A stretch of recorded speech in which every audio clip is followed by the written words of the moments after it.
Hello, welcome back. This is Otherside, and this is part 3. Hopefully by now you know how to play every verse that you could want to play in the song. You can figure out, hopefully, by now, any kind of chorus you want to do, whether you're doing a quiet one, or one with octaves, one with chords, or one with the melody and the chords at once. And now we get to the end of the next chorus, the end of chorus 3, where we go into this little instrumental break. And really, depending on how you want to play it, when I've played it before, I've kind of like let a bass note ring underneath whatever I'm doing. And those bass notes were E and C.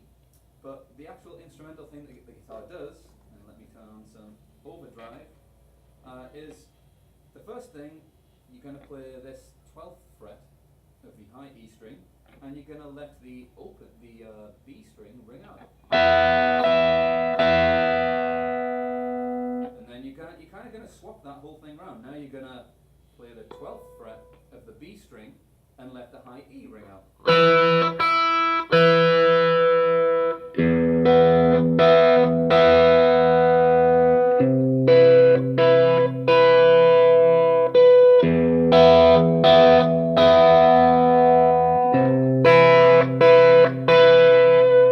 And that's it. And then, you're going to do that for in total about 8 measures, I believe, because after 4, Anthony starts singing, or it might be 16 measures. Actually, it's 16 measures. Yeah, absolutely 16 measures. And then you break into the guitar solo, which is just a kind of lead thing that you play to bridge that part with the next chorus, the outro chorus. And that part just goes like, you start on the 12th fret here, and you slide down to the 10th, and while you're doing this, here it is, in my blog post I wrote about the clue being that every note you play is inside of the A minor scale, and while you play it, you let the high E ring out every time. So you start with the 12th fret here, which is a B, and everything I hit, I'm also hitting the high E string open.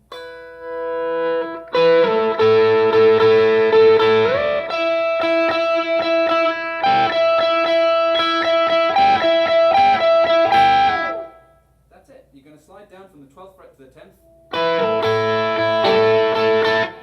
Then if you're feeling cheeky, you might want to just go to the 15th fret and hammer on to the 17th.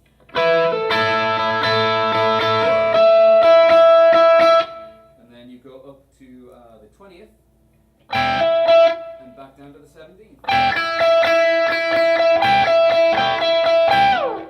And then it's time for 1 1/4 chorus, or 1 1/4 choruses for the outro.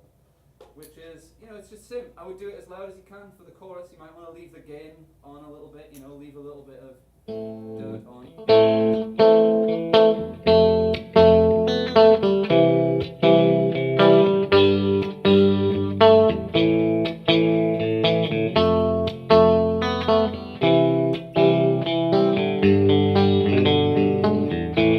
And that's it really, guys. So I hope that goes everywhere you need to with this. There are a few more lead things behind the final chorus, but realistically, depending on the band you're in, you probably aren't going to be playing that much lead over your singer, and you might just want to keep it distorted and play the chords in a higher register of each time. You're going to play inversions of an A minor. Maybe you just do the exact same thing an octave higher. Then you could do funnier versions of it.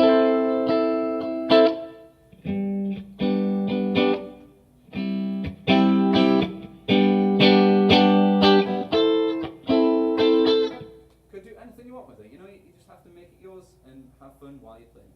So please enjoy.